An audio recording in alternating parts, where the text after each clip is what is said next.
Greetings once again.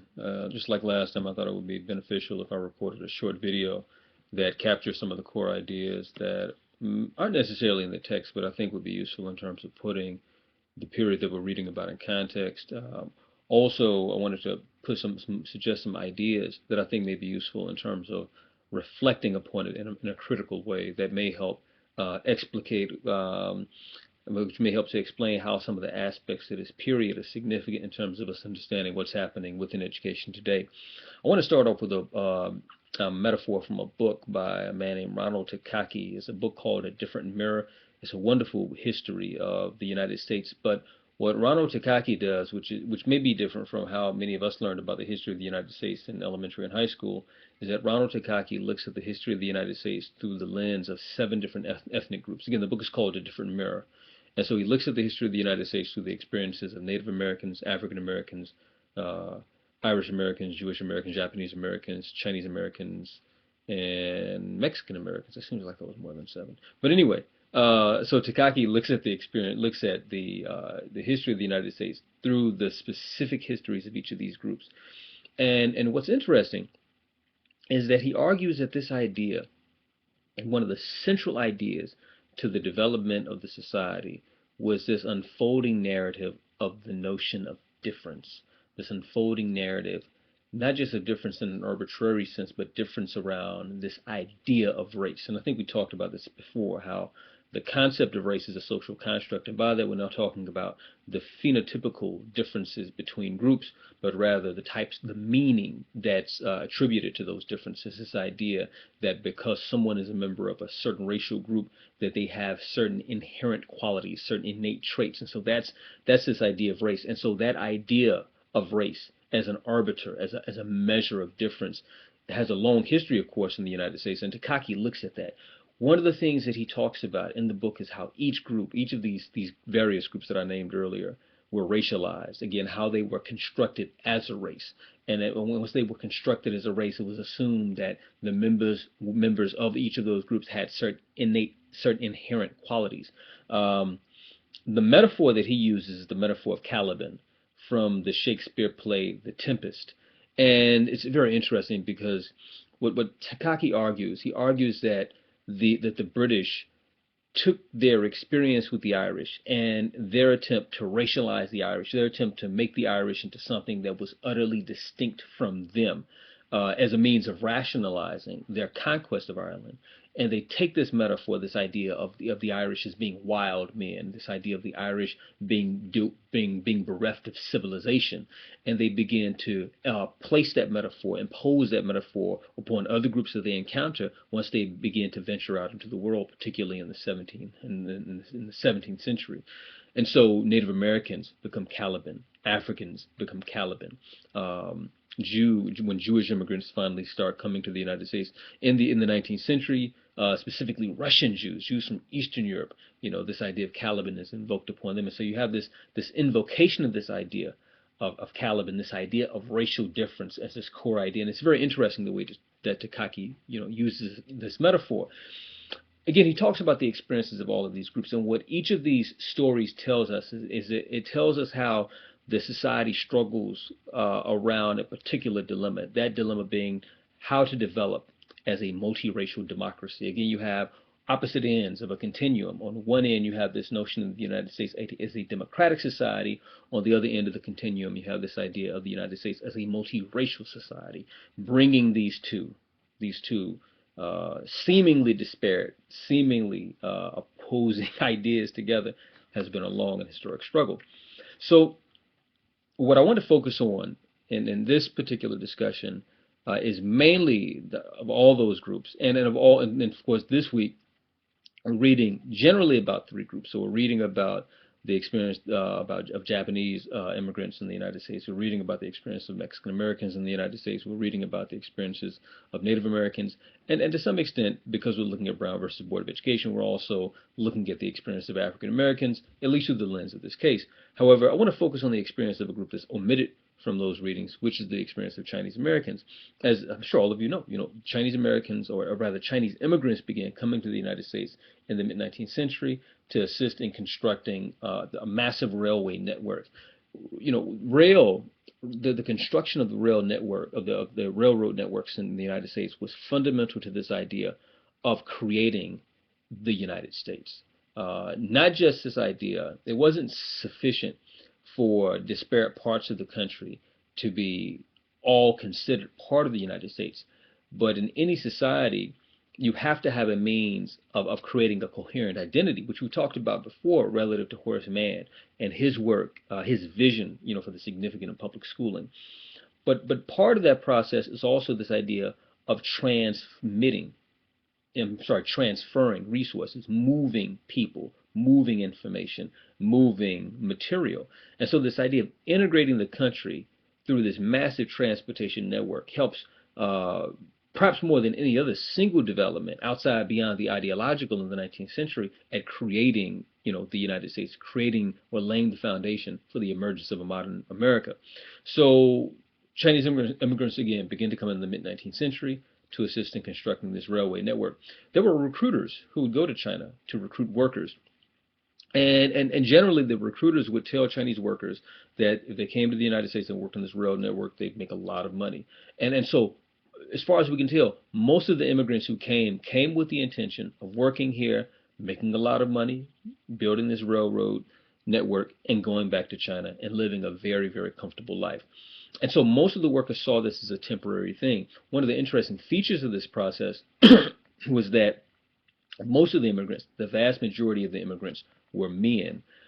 Very few Chinese women immigrated. Most of the women that immigrated, or was a substantial number of the women that did immigrate, even though there were, again, very, very few, were prostitutes.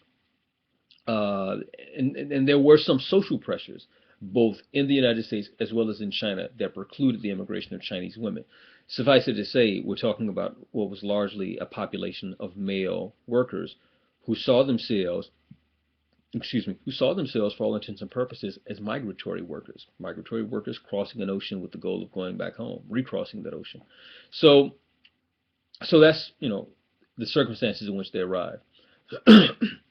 What they found when they got here, though, was that this dream of making a lot of money and returning to China was not realistic. It wasn't realistic because, and I think we talked about this before as it relates to the era of enslavement, the Chinese workers were expected to pay for their lodging. They were expected to pay for their food, to pay for their clothing, and so on. And so while the railroad company did have a vested interest in making sure that the workers were fed, clothed, and housed, the railroad companies also made sure that they didn't do it for free, that they didn't do it out of the kindness of their hearts, but that the workers themselves would pay their way.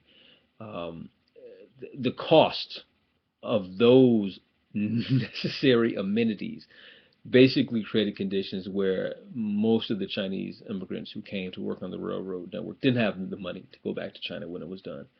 And so they found themselves here. This is very interesting. The railroad network is complete. You came with the intent, or Chinese workers came with the intent of working on this and then going back home. But now that it's done, they don't have a way to go back home. And so they did what really any other group would do in a situation where an industry upon which they are dependent, or a job upon which they are dependent has come to an end. They attempted to find something else. And the Chinese looked far and wide. It's kind of interesting. At one point, you had different groups of Chinese laborers going to the deep south, going to the territories that used to be slave territories, and working on plantations, and which was a clever device on the part of former plantation owners, because they were also very afraid that newly freed African Americans would use their labor power as a means of demanding better working conditions, higher wages, maybe more land rights, and so on. So Chinese workers were brought in as a means of counterbalancing the labor power of African Americans, and to the extent to which that was successful, there were also a lot of other social pressures that were present that constrained the labor power of African Americans. But Chinese laborers, it was anticipated, could be used to help suppress their labor power even more. You had some Chinese laborers who decided to go into gold mining. There was this idea that there was gold in California. But one of the challenges pertaining to mining gold is that Chinese workers found that for them, mining gold was a process that was fraught with difficulties. The most significant difficulties was that in order to mine gold, they had to pay a foreign miner's tax on any gold that they discovered. Now, the logical solution to that, right? If I have to pay a foreign miner's tax, what do? I become a citizen. Then I'm no longer a foreigner. Then I don't have to pay the foreign miner's tax. However, the naturalization law of 1790 stipulated that only whites could become naturalized as citizens, which means the Chinese, who were not considered white, couldn't become citizens. Therefore, they had no way out of paying this foreign miner's tax. And so, mining for gold wasn't the solution either. Many Chinese said, hey, let's go to the cities. Let's go into the cities and work in industries. And so on the West Coast, for instance, you had a lot of Chinese workers, in places like San Francisco, Los Angeles, and so on, attempting to work in the developing industries of the West Coast. The problem with this is that it brought them in direct competition with white workers, with Irish workers, Italian workers, and so on. And this began to stir the already, very prominent, very intense ethnic and racial antagonisms in the society. There was an idea, and I think I mentioned this in the discussion forum. There was an idea in the late 19th, early 20th century about African Americans that was simply called the Negro problem. And in fact, if you remember, Du Bois used this problem, and the Negro problem essentially was a question, and the question could be summed up as follows: what is to be done about the troublesome presence of Negroes now that they are no longer needed as a source of free labor? Well, to some extent, one could argue that at this time there was something of a Chinese problem. What is to be done about the troublesome presence of Chinese workers now that their labor is no longer needed? The competition between the competition between Chinese workers and white workers created such intensity, such loathing, that it culminated in the emergence of this idea, this social hysteria that we today call the Yellow Peril. In fact, then they called it the Yellow Peril also. They called it the Yellow Peril because the idea is that, the Chinese are the most dangerous, the most vile, the most sinister, the most wicked element in all of the society. If you look at that photo that I posted on the site, I posted a number of cartoons, all of which I think are really good depictions of this idea of the Yellow Peril. There's one in particular that I'm a bit partial to, and if you haven't looked at it, take a look at it again, which is the one labeled Yellow Peril Image 1. Because in that image, and I think all the images are significant, but this image in particular has a great deal of significance, because in the image you have a Chinese man, or a man who's supposed to be Chinese. It's a very powerful image because in his right hand he's holding a pistol, a smoking pistol, because he just got through using it. In his left hand he's holding a torch. You can see behind him that the whole world is ablaze. In his teeth he's holding a blade, and if you look very closely you can see that the blade is dripping with blood, and at his feet you see a dead white woman. The idea of Yellow Peril wasn't that the Chinese are a danger because the Chinese are creating conditions that threaten the livelihoods of white workers. No, that wasn't sufficient, even though that was really the basis of this social hysteria. That was at the core. It was really an issue, this idea of labor and access to jobs, access to economic opportunity, and access to the type of economic security that affords one. But the crisis itself wasn't framed in strictly economic terms. It was framed in moral terms. The Chinese are a vile, dangerous menace to society, that the Chinese are a clear and present danger. Not that they're just stealing jobs, but they're also attempting to annihilate the society itself. And that cartoon really captures that, really captures this idea that the Chinese were being represented as the harbingers of doom, the harbingers of destruction for society. And again, you have this idea of a Chinese problem.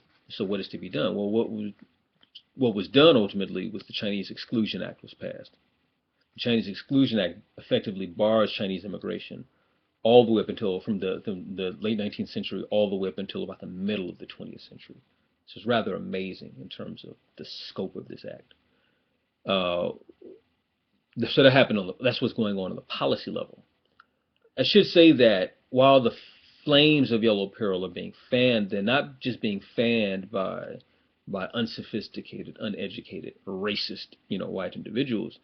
These flames are being fanned by people who are senators, by people who are policymakers, by people who are business leaders. And so these aren't ideas that are being shared or embraced within some small social enclave, but these are ideas that have gained currency throughout the society by many people at varying echelons or varying positions in the class hierarchy.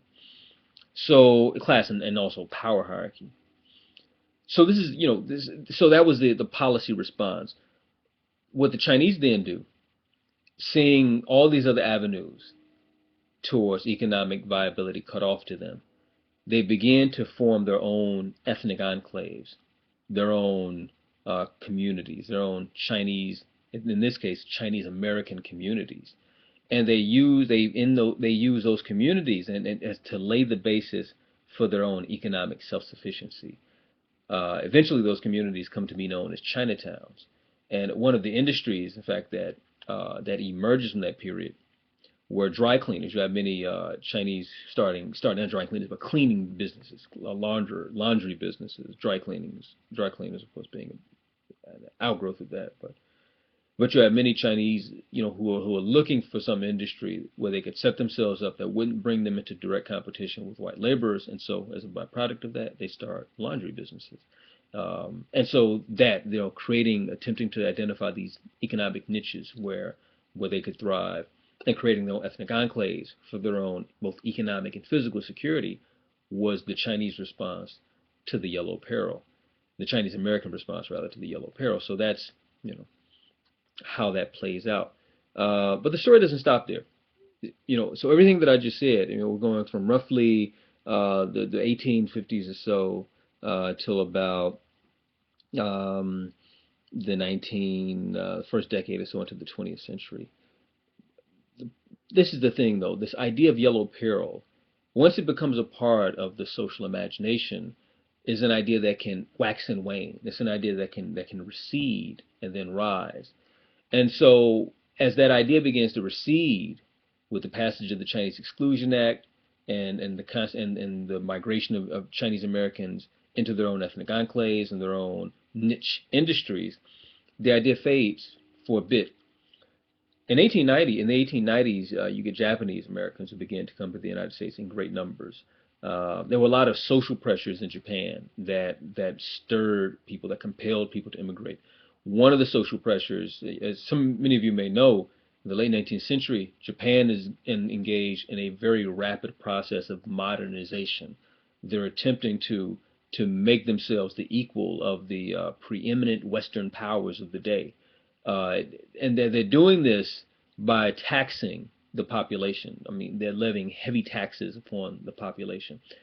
And so the economic burden for the modernizing of Japan is being, borne on the backs of its people. Because of the economic pressure, many families, particularly like landowning families, had a basic dilemma. They realized that if they were to pass down land to their sons, that one son would probably need the entire family estate in order to support his family. Whereas in the past, maybe you could have distributed the land among several. And the way things were now, it was necessary that one son at least have it all so that he can survive, because the costs of everything were so high. This put younger sons in a very insecure situation where if they weren't able to inherit land from their families, they would have to find their own way. They would have to make their own way in the world. And as is often the case during this period, the United States seems like this bright beacon of economic opportunity. So you get many Japanese men who begin to immigrate to the United States, to the mainland United States, generally to Hawaii, Oregon, and Washington. I'm sorry, yeah, Hawaii, Oregon, Washington, and California. So the mainland, meaning California, Oregon, and Washington, and also Hawaii. But the four major states, again, being those four. Again, California, Oregon, Washington, and Hawaii. So interestingly enough, you get a substantial, you get in fact half of Japanese immigrants who come from the 1890s up until about the 1930s or so go to Hawaii. The other half come to the mainland United States. Now this is part of the this is what happens because Japan at this point has much more economic and political power than China. It attempts to negotiate an agreement. They called it a gentleman's agreement with the United States around the treatment of Japanese immigrants. So Japan, because Japan wanted their citizens to come to the United States, but not to experience the kind of racism that the Chinese experienced. One of the other things is that as Japanese immigrants are coming over, learning from the lesson of the Chinese, they attempt to go into places, they attempt to go into industries that will not bring them into direct competition with white workers. Because many of these folks are people who are coming from the countryside. Remember, late 19th century, most of the world's population is rural, not urban. And so since many of these folks, or most of these folks, were farmers, they found a way to continue that kind of work in the United States. So many of them moved to California and started doing farming, growing strawberries and things like that. Many of the immigrants that went to Hawaii worked on sugar plantations and created, in fact, helped to build this massive sugar economy of Hawaii in the late 19th into the early 20th century. The other Japanese immigrants who moved to the Pacific Northwest, for instance, got into the canning industry. And so, again, the Japanese are carving out an economic niche for themselves, having a very distinct experience, from the Chinese, avoiding a lot of the persecution that Chinese immigrants experienced just a little bit earlier. But something happens that changes everything, which, as you all know, was the attack on Pearl Harbor in 1941. This radically changes the image of the Japanese in the popular imagination. It doesn't change, who Japanese Americans were. They were the same folks, but the images in society, the notions, the beliefs about who they were, changed at that point.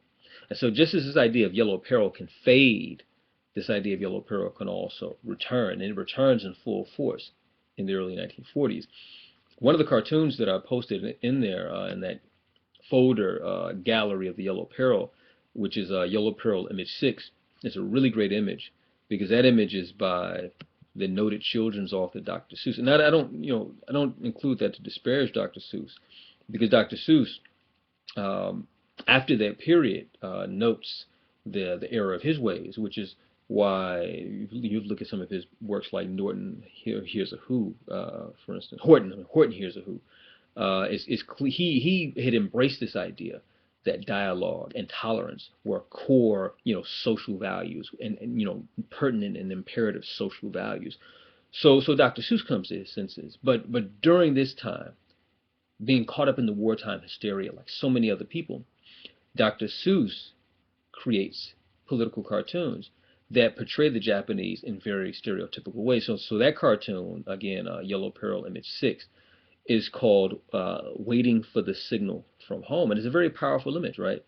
Because in the cartoon you have the west coast of the United States, and lined up the west coast of the United States, you have the masses of Japanese people. And what's really important to note is that these people are seemingly homogenous. These people are uniform. None can be distinguished from another. And, we call that race essentialism.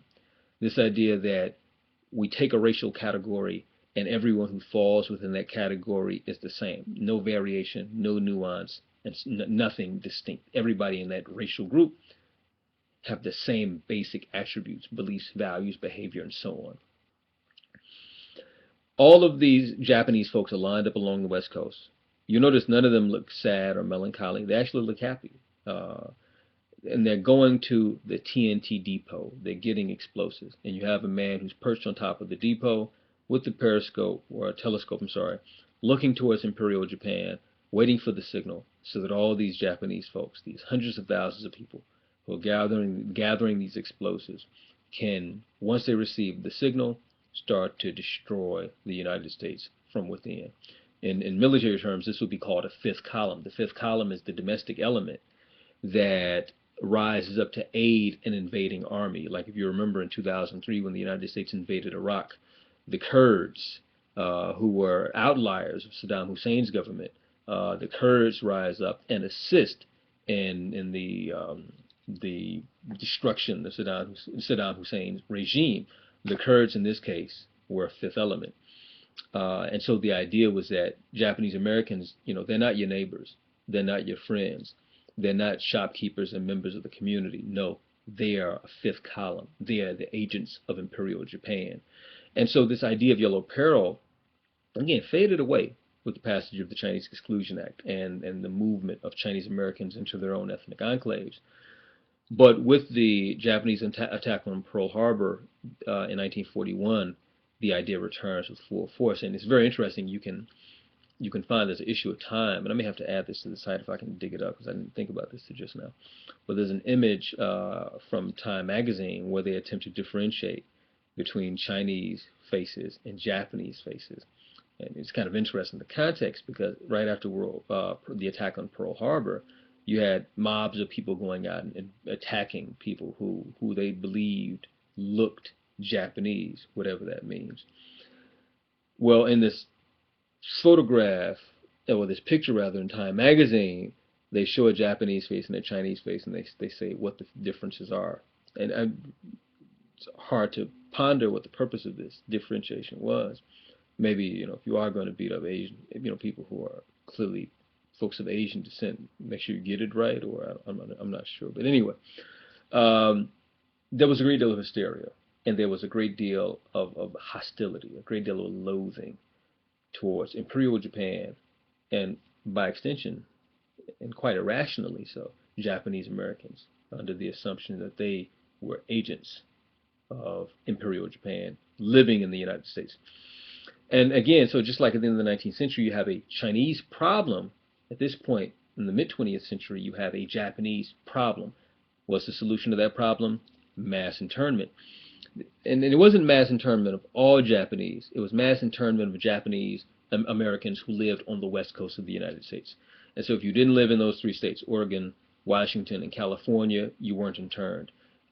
Which is kind of interesting because there's a huge population, like half of the Japanese population in the United States lived in Hawaii, but they weren't interned. And one would think that if the Japanese were such a clear and present danger, that this huge population should be interned. But the sugar plantation owners in Hawaii petitioned the government to not intern the Japanese workers. They maintained that if the Japanese workers were interned, their businesses would be ruined. And so, for whatever reason, the Japanese workers in Hawaii, the Japanese American workers in the Hawaiian Islands were not interned, but those who lived on the mainland in those three states were. Eventually, of course, they're released. There was a government inquiry conducted, and it determined that Japanese Americans posed no credible threat to the security of the United States. In fact, that report was published, I think, before the end of the war. So at any rate, the Japanese problem. One last thought, and this is something that W.B. Du Bois would write about. He had this notion that he would talk about of the veil. He said that the veil is something that hides or obscures what lies on the other side. If you've ever seen someone who's wearing a veil, you can kind of make out their features, but maybe not quite.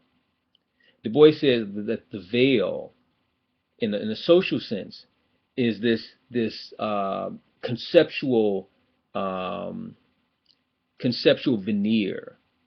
It's something that's used to hide or conceal the world in which racialized beings exist in. Meaning, you have a society, and in that society you have African Americans, you have Japanese Americans, you have all these different types of folks. But for the white majority, the idea, Du Bois says, is that they don't see African Americans as African Americans actually exist. They see them as if they are looking at a people who live behind a veil. They don't see Chinese Americans as Chinese Americans actually exist, but they see Chinese Americans as if they are looking at something that lies behind a veil. So if you're outside of that veil and you're looking, you don't really see what's really behind that. Similarly, if you're the person that exists behind the veil, you're not being seen. And so Du Bois argued that this veneer, this barrier, impedes our capacity to fully understand the way and fully understand and to fully appreciate and grapple with our mutual humanity.